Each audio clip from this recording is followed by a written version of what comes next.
Hoy vamos a cerrar la serie de los nombres de Dios, ¿ok? Hoy vamos a hacer y vamos a estudiar este último nombre. Nos quedaron muchos sin estudiar, nos quedaron varios sin estudiar, pero en esta serie vamos a llegar hasta aquí. Posiblemente abramos otra serie con los nombres de Dios, parte 2, ¿verdad? Porque hay muchos, pero quiero cerrar de una manera especial con este nombre, Jehová Rafa, que literalmente se traduce en algunas versiones bíblicas como el Señor sana o el Señor sanador, pero hay una traducción, revisando en el original, que me gusta mucho, y es el Dios que devuelve la salud. Y me gusta muchísimo esta traducción, y ya vamos a ver por qué. Hoy en día, usted y yo somos testigos de la cantidad de enfermedades que hay en el mundo. Cada vez hay más enfermedades y cada vez la industria farmacéutica vende más y se hacen más millonarios con todos los medicamentos y las cosas que tenemos que comprar debido al dolor, a la enfermedad, a las muchas cosas que nuestros cuerpos sufren en este mundo, ¿no? Y sin contar aquellos que están siendo afectados a nivel emocional, a nivel mental, que también es una lista larga y cada vez parece, y lo quiero decir con cuidado, no estoy diciendo que esté mal, solo estoy hablando de realidades. Cada vez se abren más hospitales y más clínicas. Cada vez parece un buen negocio porque cada vez hay más enfermedad en el mundo. Y este nombre en particular, Dios se revela como el Dios que devuelve la salud. Tenemos que comenzar entendiendo, y ya lo vamos a ver en el contexto en el que aparece este nombre, que Dios no solo devuelve la salud física, Dios no solo tiene el poder de sanarnos físicamente, si es su voluntad, sino que tiene también el poder y la capacidad de sanarnos a nivel emocional, que muchas veces, bueno, la mayoría, un médico no puede hacer eso. Tiene la capacidad de sanar nuestras heridas del alma, tiene la capacidad de restaurar nuestros sistemas mentales, neurológicos. Dios tiene el poder para restaurar todas las cosas. Y ninguno de nosotros, y si hay una persona aquí así, le voy a pedir que levante la mano, ninguno de nosotros disfruta de una vida perfecta, libre de dolor o libre de enfermedad. Posiblemente hoy no estás enfermo, pero cualquiera de nosotros está propenso, estamos expuestos a distintas enfermedades, ¿sí? Para una gripe le da a los cristianos y a los no cristianos también, ¿sí? En la pandemia demostró que los cristianos también nos enfermamos, ¿sí? Yo vi a muchos pastores diciendo, no, la enfermedad no tocará mi casa, no sé qué, muriendo de COVID. Por imprudencia en algunos casos. Porque vamos a entender que sí, el plan de Dios es que tengamos salud. El plan de Dios es que estemos bien. Pero hay muchas cosas a raíz del pecado, a raíz de tantas cosas en la humanidad que están sobre nosotros y que no podemos evitar. Que incluso, lo vamos a entender hoy, que incluso Dios usa. Que incluso Dios usa en nuestra vida para formarnos, para hacer algo de nosotros. Jesús mismo dijo, y no me vaya a malinterpretar, que la iglesia es un lugar lleno de enfermos.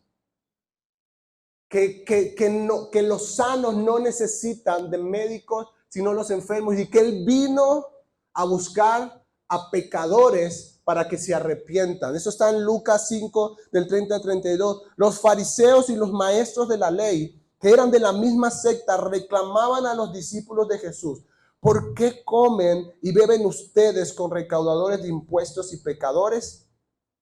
No son los sanos los que necesitan médicos, sino los enfermos, contestó Jesús. No he venido a llamar justos, sino a pecadores para que se arrepientan. Tenemos que llegar a la verdad y a la realidad de que todos necesitamos sanidad de Dios en algún área de nuestras vidas. No solo física, todos necesitamos ser sanados, todos necesitamos ser restaurados, comenzando por el pecado, que es una enfermedad, comenzando por esas cosas de nuestra naturaleza pecaminosa que nos llevan a deshonrar a Dios, esas cosas que nos llevan en contra de la palabra de Dios, son las cosas que Jesús dice: yo vengo a buscar a pecadores. Y la iglesia no es un lugar de gente perfecta. La iglesia, déjeme decirle, es un lugar de gente que se equivoca, pero que se arrepiente de sus pecados. Es un lugar donde hay personas que han llegado a la conciencia, no de que son perfectos, sino que en medio de sus errores pueden acercarse a Dios para que Dios los ayude, los fortalezca y los levante. Este nombre fue revelado en la Escritura después de un gran milagro. Ya lo vamos a ver. Después de un gran milagro de Dios, Dios revela este nombre a Moisés, hablando de la realidad de que todos necesitamos, y yo no sé usted, pero yo sí, todos necesitamos la intervención milagrosa de Dios en nuestra vida. Todos necesitamos que Dios intervenga en alguna área o en muchas de las áreas de nuestra vida. Y para que entremos un poco en contexto, quiero resumirles 450 años de historia, 500 años de historia de Israel, ¿ok? Israel es un pueblo que llega por causa de una hambruna, llega a Egipto. Está José como el segundo, y usted más o menos conoce la historia, algunos. Ellos se quedan ahí en Egipto, muere el faraón que estaba, y luego se levanta un faraón que no conocía ni a José, ni la historia de Israel, y este faraón se empieza a dar cuenta que el pueblo de Israel empieza a multiplicarse y empieza a ser más grande que los mismos egipcios. Y ahí es donde viene y dice: no, si esta gente sigue así, y entonces los esclavizan a este pueblo. Y la Biblia dice que este pueblo estuvo 400 años como esclavos en Egipto. Les ponían largas, fuertes cargas. El faraón llegó al punto de prohibir de que cada niño varón que naciera fuese ejecutado, fuese para que no se multiplicaran los varones de Israel. ¿Ok? Y Dios envía, para sacar a su pueblo, Dios envía a Moisés, pero en ese proceso envía 10 plagas a Egipto. Algunos han visto la película, ¿verdad? Si no lo ha leído la Biblia, ha visto la película. 10 plagas envía a Egipto.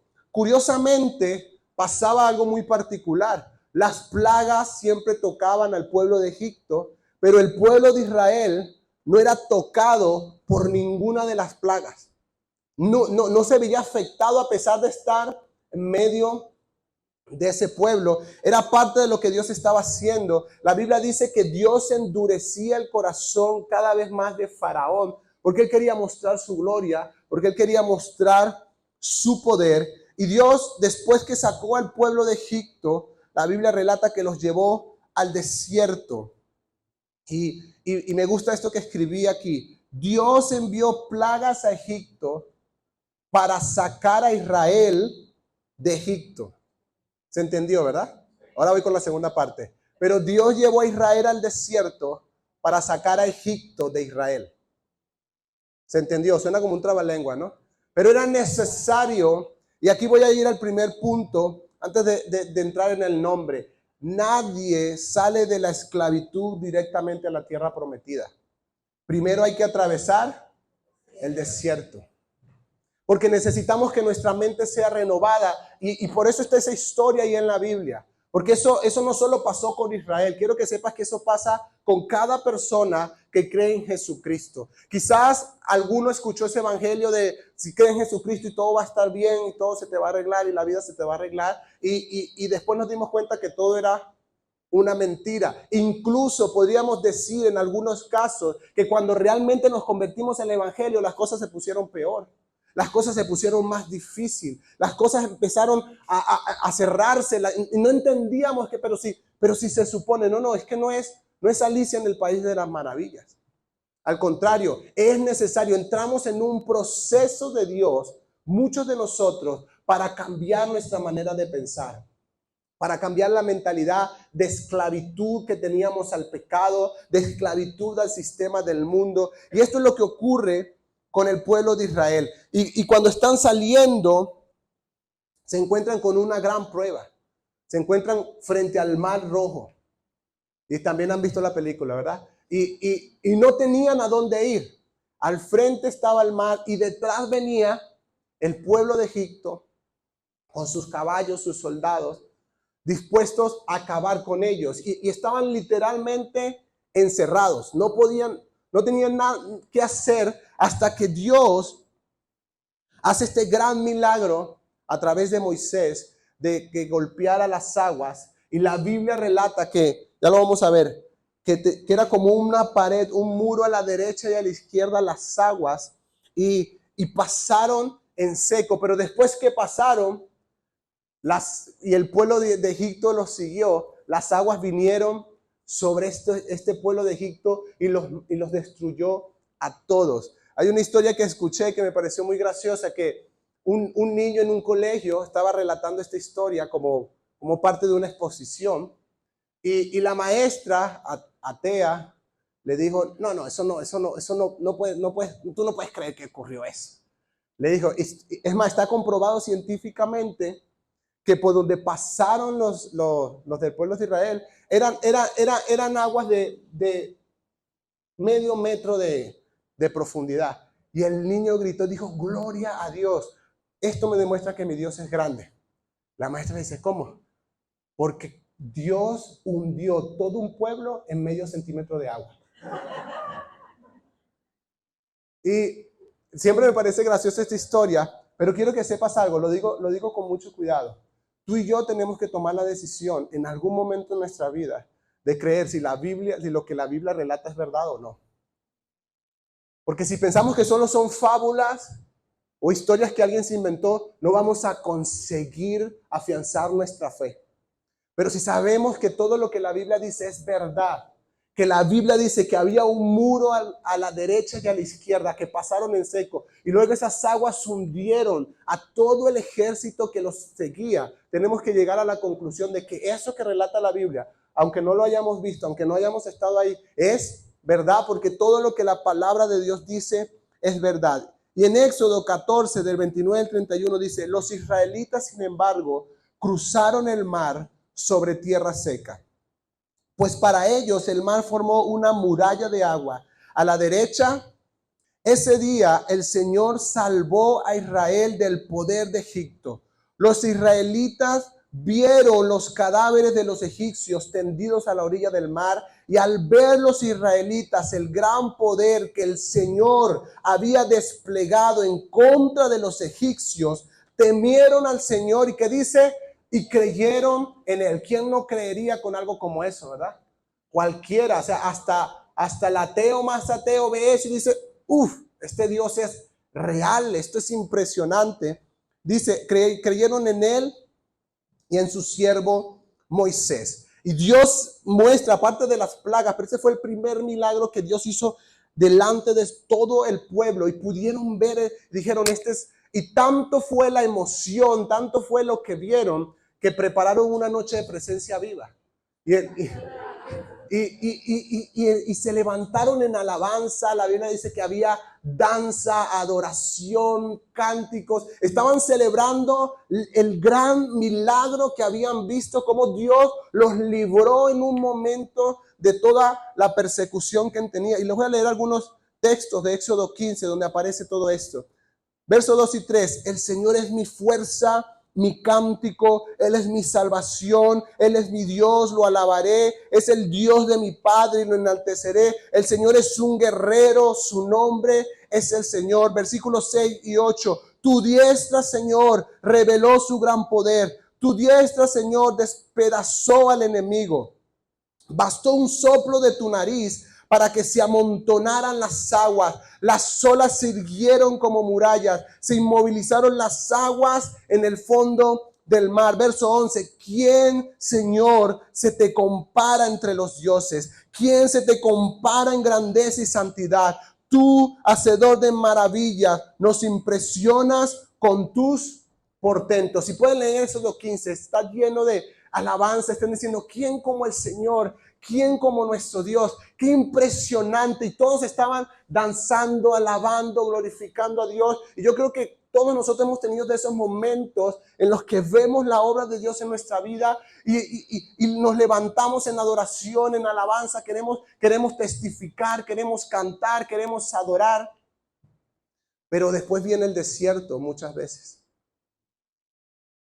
donde muchas veces, como le pasó al pueblo, nos pasa a nosotros, se nos olvida que Dios es poderoso para mostrar su poder y su gloria en toda circunstancia. Y entramos en ese ciclo en el que estaba el pueblo de quejarse y de extrañar el pasado. Porque ¿qué le pasaba a este pueblo? En Egipto teníamos carne y aquí puro maná. No, ya estamos hartos del maná, imagínense. Es que en Egipto y siempre anhelando y pensando en el pasado, y así nos las pasamos muchos de nosotros.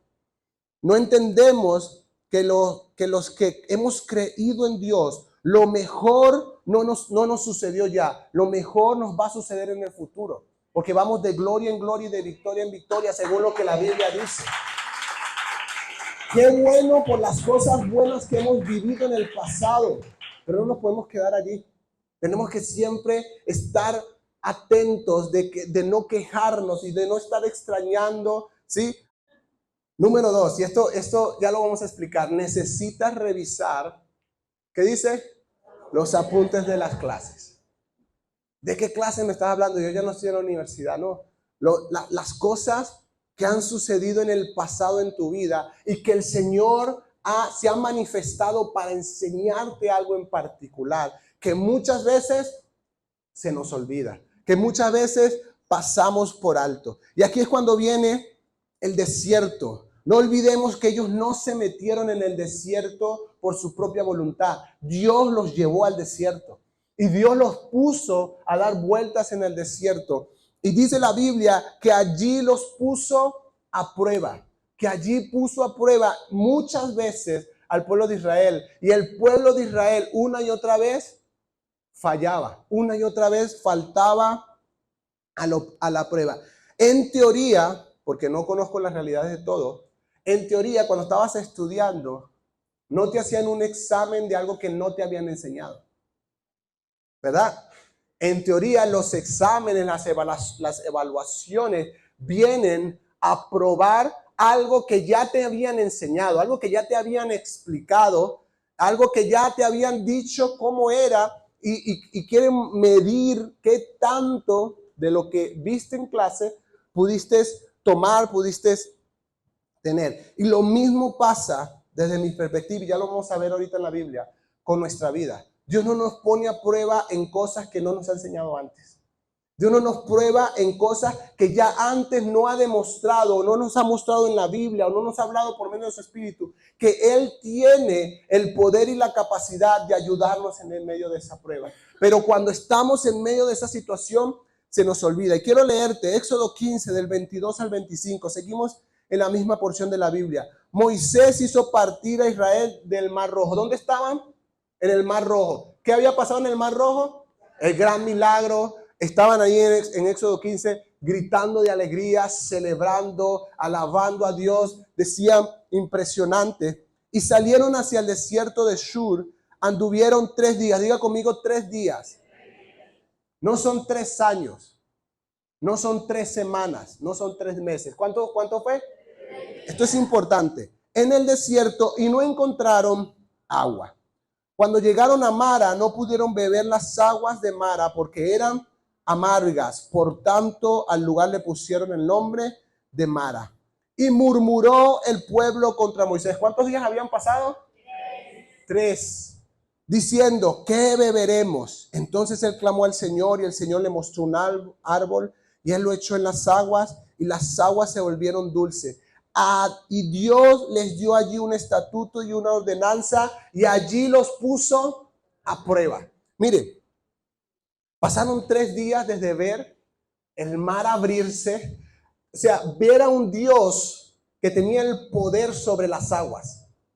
de hacer que las aguas se abrieran y en algún momento se cerrara. Y luego pasan 3 días y no consiguen agua y empiezan a quejarse y empiezan a murmurar. 3 días fue suficiente para que se les olvidara que Dios era poderoso para abrir el mar y salvarlo de sus enemigos. 3 días fue suficiente para dudar de Moisés, el hombre que Dios había escogido, cuando la Biblia dice, un capítulo anterior, que habían creído en él y en su siervo Moisés. 3 días fue suficiente para olvidarse que el mismo Dios que los libró en el Mar Rojo podía librarlos en medio del desierto. Y esto no lo estoy diciendo para que digamos, uy, Israel, terrible. No, esto lo estoy diciendo porque así somos nosotros. Porque así somos, bueno, voy a hablar por mí, porque así soy yo. Porque a veces ni siquiera pasan 3 días. A veces al día siguiente ya yo estoy quejándome de otras cosas y se me olvida lo que Dios ha hecho. Dios se mostró poderoso para hacer milagros en las aguas. Y 3 días después se olvidaron de que Dios tenía el poder y que esa prueba de agua, vamos a llamarla así, esa prueba de agua en el Mar Rojo, Dios se manifestó a ellos con poder. En la siguiente prueba de agua, fallaron. En la siguiente prueba de agua, cuando no tenían agua para beber, dijeron, aquí ya, y empezaron a murmurar contra Moisés y empezaron a quejarse. Y aquí quiero ir al punto número 3. Jehová Rafa es el Dios que devuelve la salud. En Éxodo 15, versículo 26, un versículo después de lo que acabamos de leer, dice, les dijo, este es el Señor cuando ya sanó las aguas y pudieron beberla. Cuando Dios, el mismo Dios dice, yo los he puesto a prueba.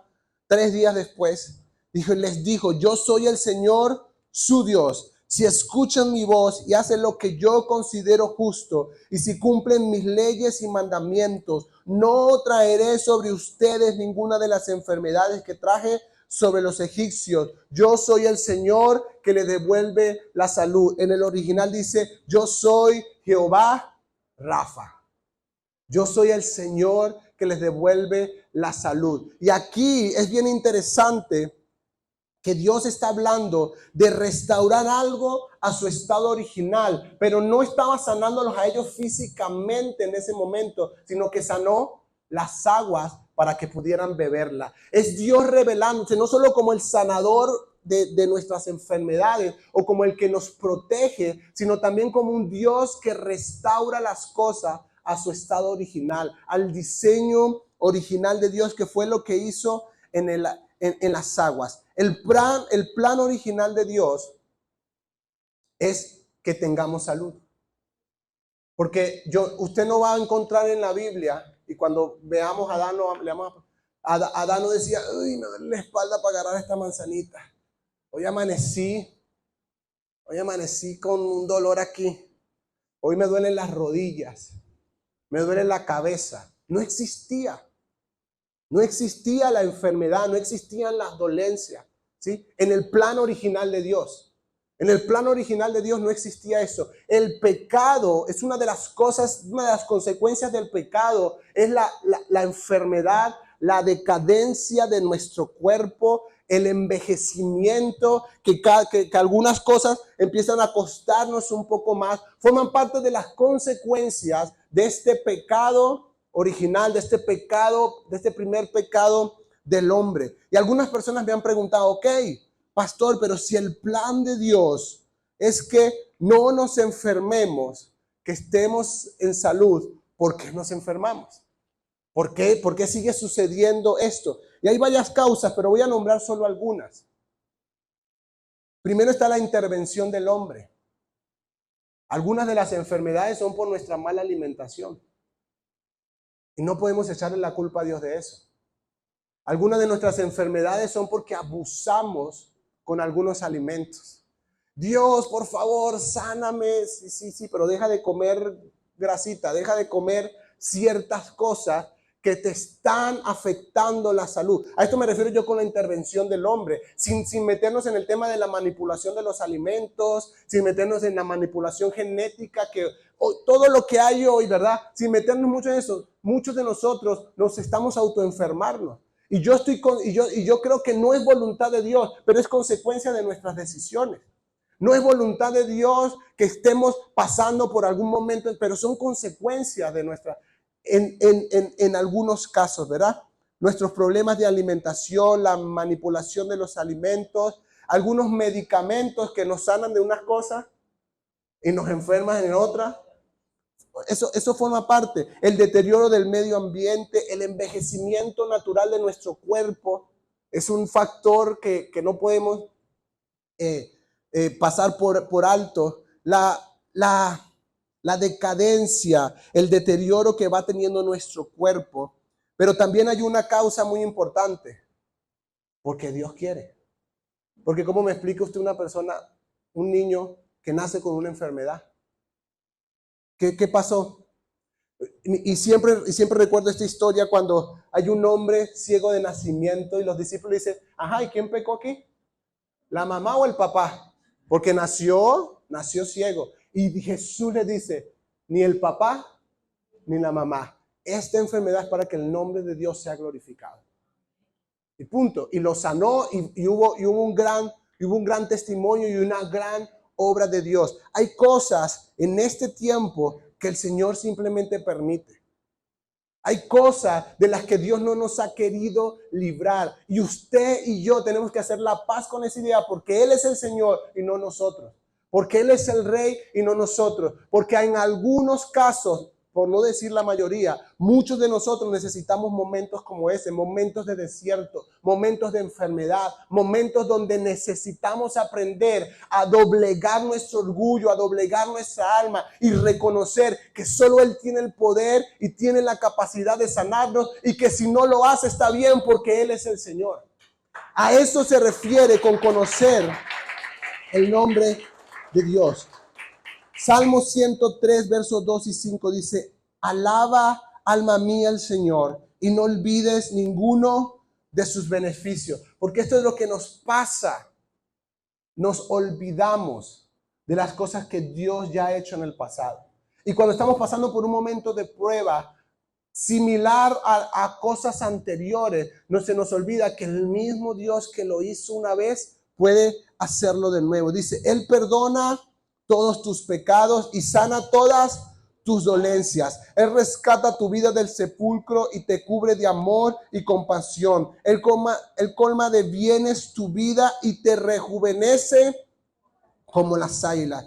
Dios sigue siendo el plan de Dios. Dios anhela que tengamos salud. Dios anhela devolvernos la salud, pero no solo física. Dios no solo quiere que estemos físicamente bien. Dios quiere que estemos emocionalmente bien, que estemos mentalmente bien, que nuestras relaciones estén bien, que todas nuestras situaciones y circunstancias estén en orden. Entender que Él es el Dios que devuelve la salud. Cuando la palabra original salud no solo habla de sanidad física, habla de una salud integral que ocupa, que llena todas las áreas del hombre, mental, emocional, físicas, relacionales, que empieza a sanar no solo una enfermedad física, sino que también empieza a sanar y arreglar algunas cosas en mi carácter que no están bien. Ese es el Dios que se manifiesta. Y yo creo que Dios sigue siendo la voluntad de Dios para este tiempo. Y ya hemos visto varios milagros, pero yo creo que estamos entrando en la temporada, no solo como iglesia local, sino a nivel de iglesia en general, donde vamos a empezar a ver milagros de sanidades de parte de Dios. Ya eso está sucediendo, porque eso forma parte de lo que Dios va a hacer al final de los tiempos para demostrar que sigue siendo el mismo Dios que tiene el poder sobre todo. Él está por encima de toda enfermedad. Lo leímos aquí, Él es Elohim, el poderoso restaurador, el poderoso creador. Él está por encima, muy por encima de todas las cosas. Para Él no es un problema sanar, para Él no es un problema alinear algo, para Él no es un problema. Pero hay algunas cosas que tenemos que primero abrazar, comenzando porque Él es soberano. Y Él es el Señor, pero no dudando del poder de Dios. No, Él es soberano y no, Dios tiene el poder para sanarme. Dios tiene el poder para restaurar. Es más, lo está haciendo de la manera en que Él quiere, no como yo lo estoy esperando. Santiago 5, del 14 al 15 dice: ¿está enfermo alguno de ustedes? Haga llamar a los ancianos de la iglesia para que oren por él y lo unjan con aceite en el nombre del Señor. La oración de fe sanará al enfermo y el Señor lo levantará. Y si ha pecado, su pecado se le perdonará. Quiero decirte con mucho cuidado, Dios tiene el poder para sanarte de toda enfermedad. ¿Cuántos creen eso? Dios tiene el poder para sanar toda dolencia que tienes en tu cuerpo, cualquier afección física. Dios no tiene problema con eso. Dios tiene el poder para hacerlo. Sin embargo, Él ha diseñado, y eso yo lo he dicho otras veces, Dios ha diseñado que busques la ayuda de la iglesia para tu afección y tu salud. Que no, Dios puede entrar a tu cuarto y sanarte, pero Dios dice: no, llama a alguien para que ore por ti. Busca a alguien que pueda imponerte las manos y pueda orar por ti. Dios, y escribí esto, pero quiero decirlo con mucho cuidado. La sanidad del creyente viene de Dios a través de la iglesia. Usted puede tener cualquier afección, usted puede orar por sí mismo, pero todavía no he conocido, puede ser que lo haya, pero todavía no he conocido un caso donde la persona se haya sanado orándose a sí mismo. La mayoría de los casos que conozco ha sido alguien más orando por esa persona y Dios mostrando su poder y su gloria a través de esa situación. Y siempre me gusta llamar su atención. La Biblia dice: cuando está alguno enfermo, espere que lo llamen de la iglesia. Si está enfermo, espere que el pastor lo llame. Y si no lo llama, moléstese. No, la Biblia dice: si alguno está enfermo, llame. Porque déjeme decirle algo, la adivinación es pecado. No tenemos cómo saber lo que usted está viviendo a menos que usted haya llamado a alguien de la iglesia para contarle. Porque la adivinación no viene de Dios. ¿Sí? Y esta conversación la he tenido con algunos, incluso en esta iglesia y de otros lugares. No, me fui de la iglesia porque me enfermé, me operaron y nadie me visitó. Yo, qué bueno. ¿Y quién sabía de la iglesia? No, a mí nunca me llamó nadie. ¿Y tú llamaste a alguien en alguna oportunidad? No, tampoco.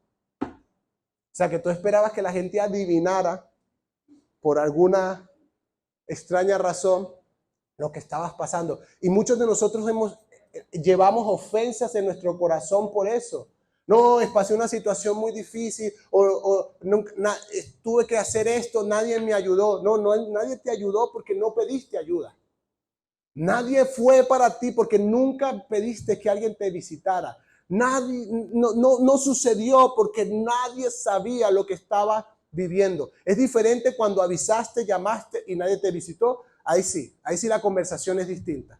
Ahí sí estamos hablando de otra cosa. Pero si avisaste, si llamaste, y es muy importante, porque la Biblia dice, ya en el Nuevo Testamento vemos a Jesús sanando, vemos a Jesús restaurando la salud de muchos de los que estaban en ese tiempo. Y además le dice a sus discípulos, en Marcos 10 le dice: vayan y pongan las manos sobre los enfermos. Vayan y oren. Dios va a levantar al enfermo a través. Y Santiago dice: si alguno está enfermo, llame a los ancianos de la iglesia para que oren por él, para que lo unjan con aceite. Y la oración de fe sanará al enfermo. Sigue siendo el plan de Dios. Y esta pregunta me la han hecho muchas veces y no sé cómo contestarla. Siempre repito lo mismo. Pero ¿por qué a veces oramos por alguna gente y no se sana? No sé. No sé, no, le falta fe a él, me falta fe a mí. No sé, yo solo quiero cumplir con lo que la Biblia dice. Cada vez que alguien me diga estoy enfermo, voy a orar por él. Y creo que Dios puede sanarlo. Si Dios lo sana, gloria a Dios. Si no lo sana, Gloria a Dios, Dios sabe, pero mi tarea no es, por eso no lo hacemos. No voy a pedir que levanten la mano, pero ¿cuándo fue la última vez que oraste por alguien enfermo? La Biblia dice, si eres creyente, si has creído en Jesucristo, la Biblia te dice, ve y ora por los enfermos. Ve y ora, pide sanidad, pide sanidad. Dios sabrá si lo va a hacer, si no lo va a hacer. Pero muchas de las cosas que deberían estar sucediendo hoy en la iglesia no están sucediendo porque no estamos ni orando por eso. Porque no estamos yendo a orar. Que me duele la cabeza. Ven, déjame orar por ti. No, pero me tomo una Atamel y ya no. Después te tomas el Atamel, no pasa nada. Pero ven y déjame orar por ti. Necesitamos ponerlo en práctica porque este Dios que devuelve la salud dejó en manos de los discípulos y de la iglesia la responsabilidad de orar por los enfermos. Y creo que es algo que tenemos que empezar a practicar. No es algo del pastor, no es algo de los pastores de la iglesia. Si has creído en Jesucristo y el Espíritu Santo mora en ti, es algo que también estás llamado a hacer. Marcos 9, del 25 al 26, al ver Jesús que se agolpaba mucha gente, reprendió al espíritu maligno, espíritu sordo y mudo, dijo, te mando que salgas fuera y que jamás vuelvas a entrar en él. El espíritu, dando un alarido y sacudiendo violentamente al muchacho, salió de él. Este quedó como muerto, tantos que muchos decían, ya se murió, pero Jesús lo tomó de la mano y lo levantó y el muchacho se puso en pie. Hay algunas afecciones físicas, hay algunas enfermedades que son obras demoníacas. Y no podemos perder de vista eso, que es el enemigo atando y actuando en la vida de una persona. Por eso necesitamos que otros oren por nosotros. Por eso necesitamos que alguien más venga. Este muchacho estaba enfermo y posiblemente había ido a médicos, lo que sea, pero Jesús entendió, no, esto no es algo solamente físico, esto es algo espiritual. Y la Biblia dice, reprendió al espíritu y el muchacho quedó sano. ¿Por qué? Porque nuestro cuerpo también manifiesta esas enfermedades por algunas ataduras espirituales que podamos tener. Y por eso qué bueno que estamos en un lugar como este, en un lugar donde otros pueden orar por nosotros para ser libres de toda opresión del enemigo. La Biblia dice en Colosenses 2, del 13 al 15, ustedes estaban muertos a causa de sus pecados. Dile a la persona que está a tu lado, eso es contigo. Porque aún no les había quitado la naturaleza pecaminosa. Entonces Dios le dio vida con Cristo. Dile a la persona que está a tu lado, eso es contigo. Al perdonar todos nuestros pecados.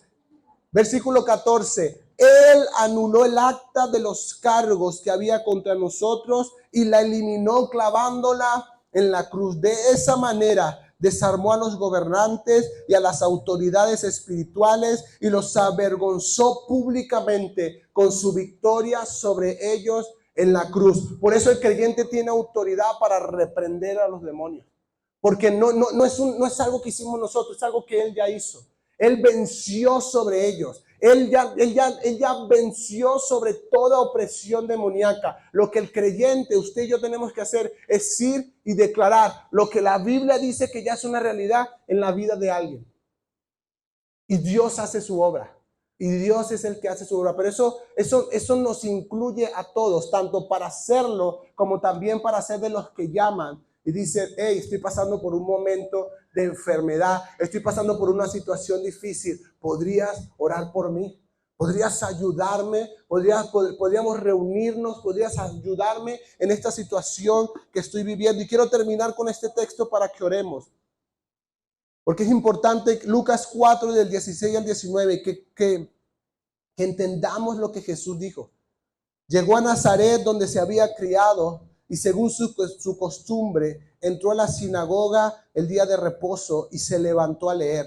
Le dieron el libro del profeta Isaías y abriendo el libro halló el lugar donde estaba escrito. Versículo 18. El Espíritu del Señor está sobre mí, porque me ha ungido para anunciar el evangelio a los pobres. Me ha enviado para proclamar libertad a los cautivos y la recuperación de la vista a los ciegos, para poner en libertad a los oprimidos y para proclamar el año favorable de Dios. Jesús cierra el rollo, se levanta y dice, esta palabra se ha cumplido delante de ustedes. Este soy yo.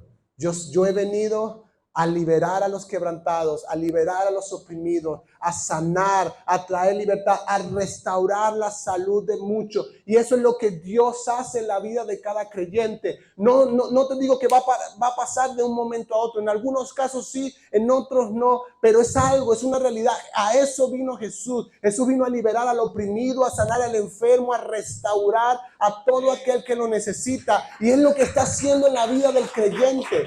Todos los que hemos creído en Jesucristo.